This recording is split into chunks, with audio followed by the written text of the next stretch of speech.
બોટાદ જિલ્લાના રાણપુર તાલુકામાં વાડી વિસ્તારમાં તારની ફેન્સિંગમાં વીજશોક પસાર કર્યો હોય જેને પગલે બે બાળકીઓ તેનો ભોગ બનવા પામી છે જેમાં એકનું મૃત્યુ થવા પામ્યું છે। બનાવને પગલે પોલીસ ફરિયાદ નોંધાઈ હતી। રાણપુર તાલુકાના ધારપીપળા રોડ ઉપર આવેલા વાડીના માલિકે તાર ફેન્સિંગમાં વીજશોક પસાર કરતા બોર વીણવા ગયેલી બે બાળકીઓને વીજશોક લાગ્યો હતો, જેમાં છાયા રોજાસરા નામની બાળકીનું મૃત્યુ નીપજ્યું હતું, ત્યારે એક બાળકી ગંભીર હાલતે હોસ્પિટલમાં સારવારમાં છે। બાળકીના પિતાએ વાડીના ઇજારેદાર ઘુડાભાઈ માનસંગભાઈ સાપરા વિરુદ્ધ પોલીસ ફરિયાદ નોંધાવી છે, જો કે ફરિયાદ બાદ પોલીસે આગળની કાર્યવાહી હાથ ધરી હતી।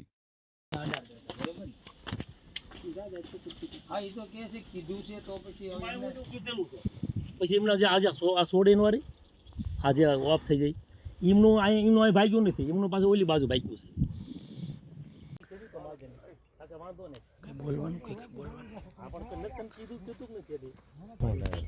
એને મોન કે બેન છે અને તું લે